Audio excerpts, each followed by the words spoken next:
ये आकाशवाणी है। कार्यक्रम सुर्खियों में प्रस्तुत है कोरोना वायरस संक्रमण पर स्वास्थ्य विशेषज्ञ डॉक्टर रमन आर गंगाखेड़कर से आकाशवाणी संवाददाता नवीन सक्सेना की बातचीत। आशा, हिम्मत और विश्वास मानव जीवन के ये वो शब्द हैं जो इंसान को बड़ी से बड़ी विपत्ति से भी पार लगा सकते हैं। जब कोरोना अपने चरम पर था तब अपने हिम्मत और समझदारी दिखाते हुए इससे लड़ते रहे और ये विश्वास कायम रखा कि एक दिन हम उससे जंग जीत लेंगे। और अब हम उस मुकाम पर आ पहुंचे हैं जब हमारी आशा मूर्त रूप ले रही है। वैक्सीन आ चुका है और ये सफल भी रहा है। डॉक्टर रमन, वैक्सीन की शुरुआत हो चुकी है। क्या अब हम ये समझ लें वैक्सीन आ चुका है और आने वाले वक्त में और भी बहुत से वैक्सीन हमारे समक्ष होंगे? तो क्या कोरोना खत्म हो चुका है या कोरोना खत्म हो जाएगा या फिर हमें आने वाले वक्त में भी इसी न्यू नॉर्मल के साथ जीना होगा? हमको एक समझना है कि वैक्सीन आ गई, ये सबसे बड़ी खुशखबरी है, लेकिन इसका मायना लोगों ने ये अर्थ निकालना नहीं है कि ये कोविड जो है, अभी कोविड से डरना नहीं है, मैं कभी न कभी तो वैक्सीन लूंगा, अब मुझे कोविड अप्रोप्रिएट बिहेवियर पालने की जरूरत नहीं रहेगी। ये सोचना शायद गलत होगा। हमको एक याद रखना पड़ेगा, वैक्सीन आपको मिले या न मिले, ये न्यू नॉर्मल बनने वाला है कोविड अप्रोप्रिएट बिहेवियर। अगले 2-3 साल जब तक सारे दुनिया में के लोगों को वैक्सीन नहीं मिलेगी और कहीं भी दुनिया में अगर ये आउटब्रेक होना अगर हम रोक नहीं पाएंगे तो हमको उस सिचुएशन के लिए तैयार रहना है। कोविड अप्रोप्रिएट बिहेवियर अगले 2-3 साल हमको चलाना पड़ेगा। यही न्यू नॉर्मल हमको एक्सेप्ट करना पड़ेगा। डॉक्टर, जब से वैक्सीन आया है तो स्वास्थ्य विशेषज्ञों के बीच में एक चर्चा का विषय है कि हर्ड इम्यूनिटी वैक्सीन से डेवलप हो जाएगी। ऐसा कैसे संभव है? देखिए, हर्ड इम्यूनिटी जो होती है उसके 2 मायने होते हैं। एक किस्म का प्रोटेक्शन जो हमको इन्फेक्शन होने की वजह से लोगों को दूसरी बार री इन्फेक्शन होने का चांस कम रहता है, उसको भी एक हर्ड इम्यूनिटी का कंपोनेंट मानते हैं। एक अंदाज अभी तक जो सितंबर एंड तक हमको था कि अपने देश में तकरीबन 7% लोगों को इस किस्म के एंटीबॉडीज दिख चुके हैं। अब ये सितंबर की हालत थी।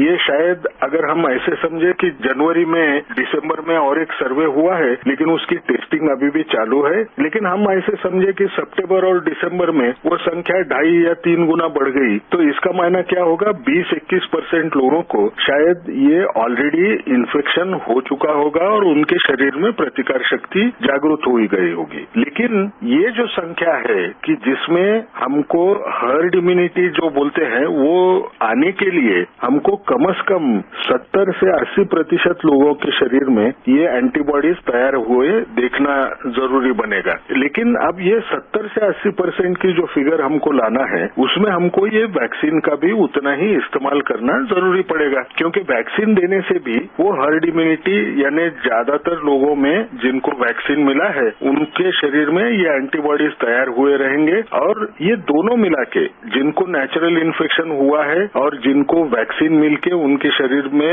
वो एंटीबॉडीज तैयार हुए हैं उनकी संख्या हमको 80% तक लेके जाने की कोशिश करने के लिए अभी वैक्सीन को पुश करना, वैक्सीन जितने ज्यादा लोगों को दे पाए वो देखना ये जरूरी रहेगा। डॉक्टर रमन, वैक्सीनेशन की बात करें तो अभी करीब 3 से 4 महीने या हो सकता है कुछ और ज्यादा वक्त भी लगे देश में हर्ड इम्यूनिटी बनने में, तो इस बीच क्या कोरोना की कोई और लहर भी आ सकती है? कोरोना की लहर आने का डर तो बहुत ज्यादा है, क्योंकि 2 चीजें हमको समझना है। एक तो कोविड अप्रोप्रिएट बिहेवियर फॉलो करने में लोग थोड़ी ढिलाई बता रहे हैं। आपने अगर इर्द गिर्द देखा लोगों में कोविड फटीग यानी वो थक गए हैं, उनको ऐसे लगता है कि ये अभी साल भर हो गया मैं ऐसे ही रह रहा हूँ तो अब क्यों इतना परेशान हो जाऊं। और ऊपर से क्या होता है कि ये फर्स्ट वेव हमारी कम होते हुए नजर आ रही है तो उनको लगता है कि अगर मैं मास्क नहीं पहनूं या कोविड अप्रोप्रिएट बिहेवियर का पालन न करूं तो भी इन्फेक्शन तो बढ़ नहीं रहा है। इस किस्म का विचार लोगों के मन में आता है और लोग वो कोविड अप्रोप्रिएट बिहेवियर को भूलते हैं। लेकिन हमने अगर बाहर के देशों में अगर देखा जहां सेकेंड और थर्ड वेव, हमारे यहाँ वो फर्स्ट वेव ही रह पाई क्योंकि प्रधानमंत्री जी ने जो लॉकडाउन लगाने की जो बात सबसे जल्दी हमने करवाई, उसकी वजह से आप देखते हैं कि हमारा यहाँ का जो आउटब्रेक है 5 महीने देरी से शुरू हुआ।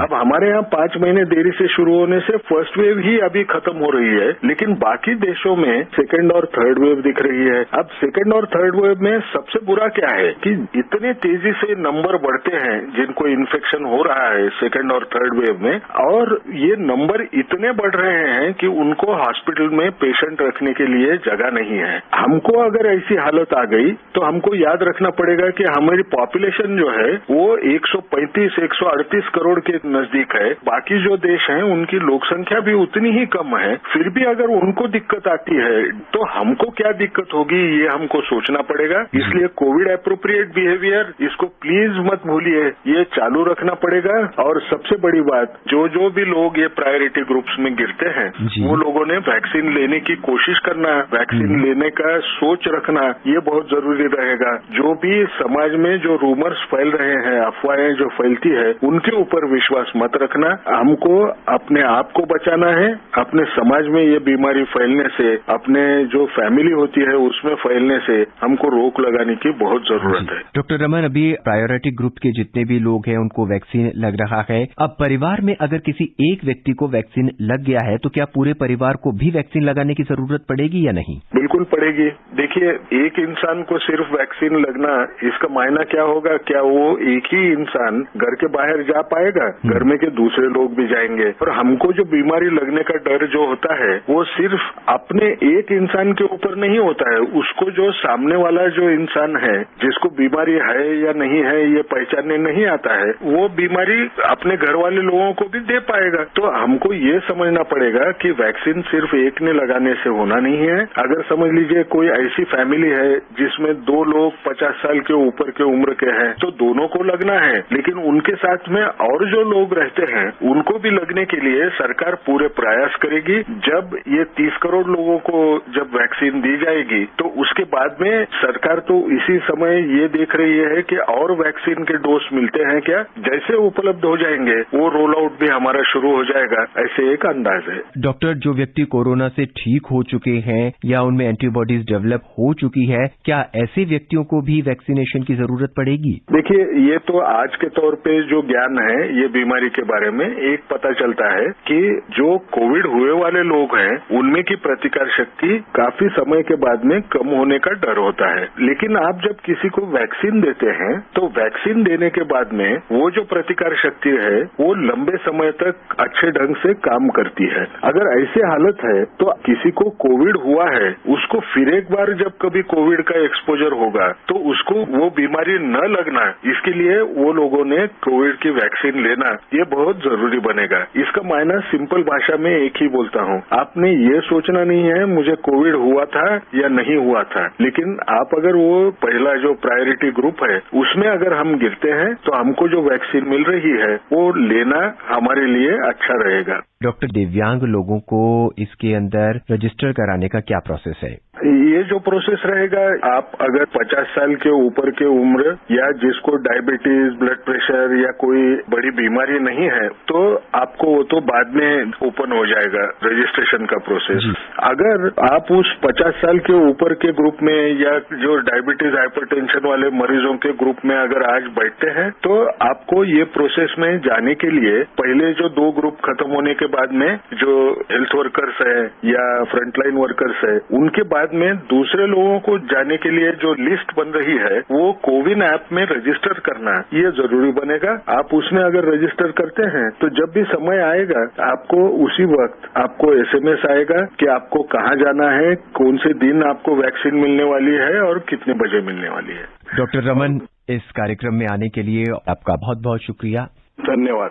अभी आप सुन रहे थे कोरोना वायरस संक्रमण पर स्वास्थ्य विशेषज्ञ डॉक्टर रमन आर गंगाखेड़कर से आकाशवाणी संवाददाता नवीन सक्सेना की बातचीत।